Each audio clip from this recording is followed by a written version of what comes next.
वो सभी क्लब्स जो कि बार एंड रेस्टोरेंट का लाइसेंस लेते हैं लेकिन फिर क्लब चलाते हैं, उन सभी पर ये जो है शिकंजा कसा जा सकता है। अभी फिलहाल आपको बता दूं कि वेगेटोर बीच पे जो रोमियो लेन है, दूसरा ब्रांच, यहाँ पर हम मौजूद हैं और ये जानकारी है कि आज इसे डेमोलिश किया जा सकता है। तस्वीरें मैं अंदर जाकर आपको क्लब की भी दिखाऊंगी।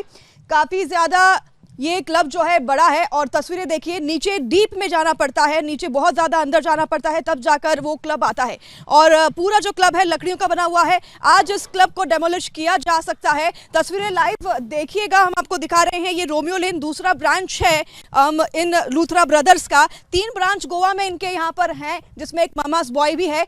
और ये 1 किलोमीटर तक तकरीबन जो है वॉकिंग यहाँ से है। जब आपको क्लब जाना होगा तो इतना चलकर आपको जाना होगा। और आप सोचिए, अगर प्रियंका आगजनी की घटना घटित होती है यहाँ पर, तो लोगों को भाग के बाहर निकलने के लिए कितना समय लगेगा। ये तस्वीरें देखकर आप पता लगा सकते हैं। ये तस्वीरें हमने पहले भी दर्शकों को दिखाई है, पहले भी यहाँ पर शूट करके हमने फोटोज भेजी थी यहाँ पर, लेकिन सेफ्टी के कोई प्रिकॉशंस नहीं है, फायर को लेकर कोई भी प्रिकॉशंस यहाँ पर नहीं है, एनओसी इनके पास नहीं है। ये तो बिल्कुल वाजिब बात है, जायज़ सी बात है। और ये देखकर भी पता चलता है कि किस तरीके से ये जो क्लब से संचालन इनका हो रहा था। और सिर्फ खाली लूथरा ब्रदर्स ही नहीं, गोवा में ऐसे कई क्लब्स हैं जो कि इलीगल चल रहे हैं। ये तस्वीरें देख पा रहे हैं यहाँ प्रियंका, ये क्लब है जिन्हें आज डेमोलिश किया जा सकता है। और कई ऐसे क्लब्स के लिए डेमोलिश करने के आदेश निकले हैं, कार्रवाई शुरू हो गई है।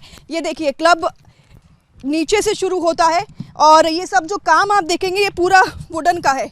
अगर आग लगती है तो ये पूरा क्लब जलकर खाक हो जाएगा और आग बहुत तेज़ी से फैलेगी, जैसा कि बर्च में भी हुआ। वहाँ भी सब कुछ लकड़ी का बना हुआ था और ये भी क्लब पूरा लकड़ी का बना हुआ है। आसपास आप देखिए, यहाँ पर अगर कुछ होता है कोई भी सिलेंडर नहीं दिखेगा आपको, फायर एक्सटिंग्विशर नहीं दिखेगा। अगर आग लग जाती है तो कोई भी ऑप्शन नहीं होगा। ये तस्वीरें हम आपको दिखा रही हूँ जूम आउट करके। विजय से कहूँगी कि देखिए, ये क्लब है, वो नीचे जाकर क्लब है। और अगर वहाँ पर आगजनी की घटना घटित होती है तो वहाँ से लोगों को निकल कर ऊपर चलकर जाना, आप समझिए कितना ज़्यादा मुश्किल है। और ये पूरा लकड़ी का बना हुआ है, तो अगर आग लगती है तो पूरा क्लब जलकर खाक हो जाएगा।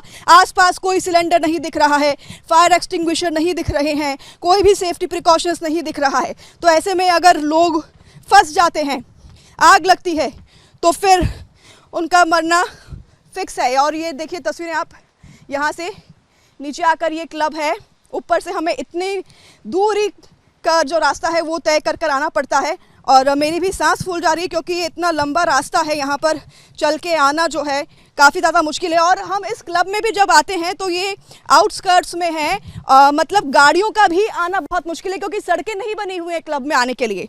और आसपास कुछ भी नहीं है, एकदम खाली इलाकों में ये क्लब बना हुआ है। और ये भी कहा जाता है कि इस क्लब में जो एंट्री प्राइस होती थी वो 10,000 या उससे ज़्यादा की होती थी। तो सिर्फ वीआईपी या पॉश लोग ही आ पाते थे, आम लोगों के लिए, लोकल लोगों के लिए ये क्लब नहीं बनाए। तो आप इससे ये भी अंदाज़ा लगाइए कि यहाँ पर किस किस तरह की गतिविधियाँ होती होंगी, किस तरह की इलीगल काम होते होंगे। क्योंकि बर्च में हमने देखा बेली डांस हो रहा था, फायरवर्क्स हुआ, और ये सब इलीगल है, ये सब बिना परमिशन के चल रहा था। और इस क्लब में सिर्फ और सिर्फ वीआईपी लोग आते थे। ये देखिए, फाइनली हम क्लब में पहुंचे हैं रोमियो लेन के। ये तस्वीर आप देखिए, यहाँ पर क्लब है और अगर यहाँ कुछ होता है तो लोगों को बचने का कोई भी मौका नहीं मिलेगा क्योंकि सब कुछ लकड़ी का बना हुआ है। हमने इतना लंबा रास्ता तय किया, आपको एक भी जगह फायर एक्सटिंग्विशर नहीं दिखा होगा प्रियंका, एक भी जगह फायर एक्सटिंग्विशर नहीं है। इस जगह पर 10,000 रुपये से ज़्यादा एंट्री फीस ली जाती है। मैं विजय से कहूँगी एक बार यहाँ पर तस्वीरें दिखाएं। और सिर्फ वीआईपी लोग आते हैं, ये कहा जाता है। आईडी चेक नहीं की जाती, इसलिए जो लोग मरे हैं उनमें ज़्यादा 21 और 19 और 20 साल के लोग, बच्चे हैं जिनकी मौत हुई है, जो इंजर्ड हैं। अस्पताल में हम जब जा रहे हैं जीएमसी हॉस्पिटल में, तो बच्चे, एक लड़की जो कि 19-20 साल की है, अमूमन 22 प्लस जो होता है, 22 प्लस, उन्हें अल्कोहल का परमिट होता है और क्लब में एंट्री के लिए 23 और 24 प्लस का परमिट होता है। लेकिन ये क्लब किस तरीके से चल रहा था आप समझिए। 19 साल की लड़की को इन्होंने एंट्री क्यों दी, कैसे दी, किस तरीके से लीगल काम हो रहा था। देखिए, आज इस क्लब को डेमोलिश किया जा सकता है। ये क्लब रोमियो लेन, जो कि दूसरा ब्रांच है बर्च बाय रोमियो लेन का, लूथरा ब्रदर्स का। 3 क्लब इनका बताया जाता है। बर्च, जहां पर आगजनी की घटना घटित हुई, ये है रोमियो लेन, वेगेटोर में एक है ममास बॉय, और ये तीनों क्लब जो हैं उनकी हालत कुछ लगभग ऐसी ही है। सेफ्टी प्रिकॉशंस नहीं है प्रियंका, फायर एक्सटिंग्विशर नहीं है, और बर्च में भी कुछ ऐसा ही हुआ। जब आग लगी तो लोगों के पास बचने का मौका नहीं था, क्योंकि वो बैक रिवर वाटर पे बना हुआ है, एक संक्रिय सा जो है इलाका है, रास्ता है जहाँ से आ जा सकते हैं लोग, तो भागने के लिए उनके पास कोई भी और विकल्प नहीं था। ये तस्वीरें आप देखिए रोमियो लेन जो कि वेगेटोर बीच पे है, लूथरा ब्रदर्स का ये क्लब। यहाँ पर भी कुछ ऐसा ही प्रतीत होता है कि यहाँ भी सेफ्टी प्रिकॉशंस नहीं है। मैं पीछे कहूँगी एक बार दिखाएं हमारे विजय, रोमियो लेन का ये जो प्लेटफॉर्म बना हुआ है, शायद यहाँ से परफॉर्म करते होंगे डीजे, बार यहाँ पर बना हुआ है। यहाँ भी किसी तरह का कोई भी सेफ्टी प्रिकॉशन, फायर प्रिकॉशन नहीं है, कोई फायर एक्सटिंग्विशर नहीं है। यहाँ पर अगर आग लगती है, आप समझिए प्रियंका, अगर मैं यहाँ पर मौजूद हूँ, मैं अपने आप को इस सिचुएशन में रखूँ और अगर यहाँ पर आग लगती है, ये सब कुछ लकड़ी का बना हुआ है, जल कर खाक हो जाएगा। मैं नीचे समंदर में नहीं कूद सकती हूँ। मुझे बाहर जाने के लिए बस एक ही एंट्री एग्जिट, बस एक ही है। जाने के लिए कम से कम 1 किलोमीटर दूर ऊपर जाना होगा, तब तक मेरी जान चली जाएगी। और ये सब कुछ जलने में 1 सेकंड नहीं लगेगा, क्योंकि सब कुछ लकड़ी का है और फायर एक्सटिंग्विशर एक जगह पर भी नहीं है। 2016 से लूथरा ब्रदर्स इस बिजनेस में है, होटेलियर के एनओसी नहीं है इनके पास। 22 शहरों में इनके होटल के बिजनेस हैं, 4 देशों में इनके होटल के बिजनेस हैं।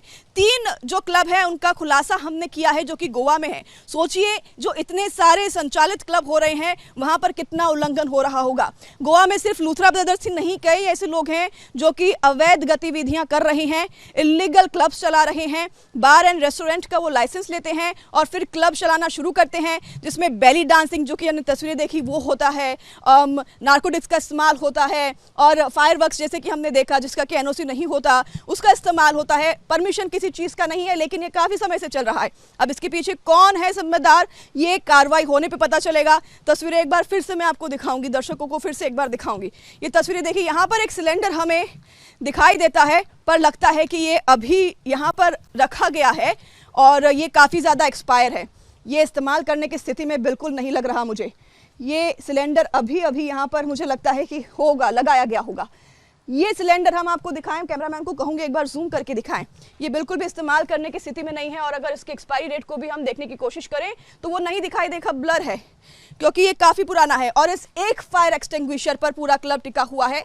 ये भी मुझे लगता है दिखावे के लिए यहाँ पर है, क्योंकि ये कुछ काम का नहीं दिख रहा है यहाँ पे। और आसपास इस पूरे क्लब में कहीं कोई भी सेफ्टी प्रिकॉशंस, कहीं कोई भी फायर एक्सटिंग्विशर, ऐसी कोई भी चीज दिखाई नहीं दी प्रियंका।